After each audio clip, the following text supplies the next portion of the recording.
అన్ని రకాల వస్త్రాలపై up to 66% off. Be like a professional. మీకు ఇంకెవరు చెప్పాలి? ప్రధానమంత్రి గారు వచ్చి చెప్పాలా?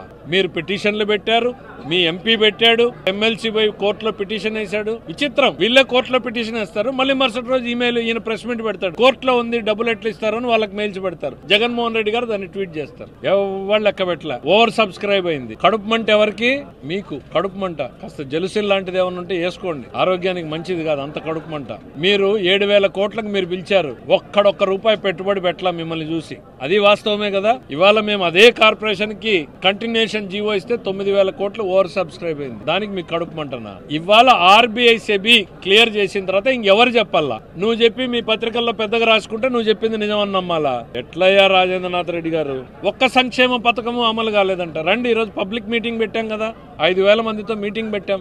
ఓపెన్ గా డయాస్ మీద అడిగాం, తల్లికి వందనం పడిందా లేదా అని. మీకన్నా రెట్టింపు పడింది. పెన్షన్లు ఇస్తున్నారా లేదా? మీకన్నా 30% ఎక్కువ మందికి ఇస్తున్నాం. గ్యాస్ సిలిండర్ ప్రారంభమైనయా లేదా? ఆల్రెడీ 1 కోటి మంది బెనిఫిషరీస్ దాటిపోయారు. ఇంక ఏం మిగిలినాయి? అన్నదాత సుఖీభవ ఇవ్వడానికి రెడీగా ఉన్నాం మేము. కొంచెం కడుపు మంట తగ్గించుకుంటే మంచిది. 2 రోజులు ప్రశాంతంగా రెస్ట్ తీసుకోండి. దోమల మీద యుద్ధమో, గాల్లో యుద్ధమో, మీరు గాల్లో యుద్ధం చేయగలిగినటువంటి నేర్పర్లు మేము చూసాం.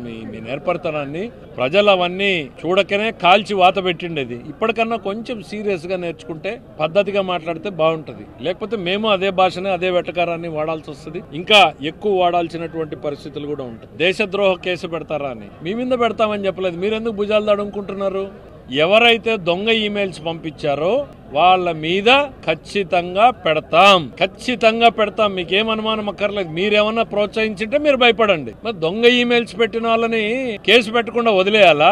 చెప్పండి. మేము నేరుగా రోజు గవర్నర్ కి పిటిషన్ ఇస్తే తప్పు పట్టారు, మిమ్మల్ని అగ్రిమెంట్ మార్చారు, దొరికిపోయారు మీరు దొంగల్లాగా. లాస్ట్ విడత డబ్బులు కూడా తీసుకోలేదు, కేంద్రం తప్పు పట్టింది. మేము ఈరోజు కరెక్ట్ చేశాం కాబట్టి ఆర్బీఐ అన్ని క్లియరెన్స్ ఇచ్చింది. ఇకనైనా ఈ బుకాయింపులు ఆపు. ఇది రాజ్యాంగ విరుద్ధం.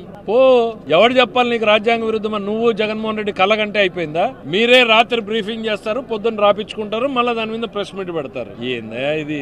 నవ్వుకుంటున్నారు జనం మిమ్మల్ని చూసి. ముందు ప్రైవేటు వ్యక్తులకి ఖజానా మీద హక్కు కల్పించారంట. అదే కదా నువ్వు పిటిషన్ పెట్టిండేది ఆర్బీఐకి, అదే కదా నువ్వు సెబీకి పిటిషన్ పెట్టిండేది.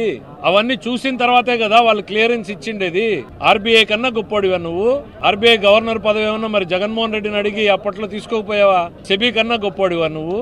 మేమెవ్వరం కూడా వాళ్ళు ఏం అడిగితే వాటికి రిప్లైలు ఇచ్చాము, అన్ని చూసుకుని వాళ్ళు క్లియరెన్స్లు ఇచ్చారు. భ్రమల్లో బతుకుతాను అనుకుంటే బతకండి. ఆ భ్రమలకు ఏమన్నా మందులు కావాలి అని అంటే కూడా మా ప్రభుత్వం సిద్ధంగా ఉంటది. ఆ భ్రమలు తొలగించుకోవడానికి, వాస్తవం దగ్గరకు రావడానికి మీకు ఏదైనా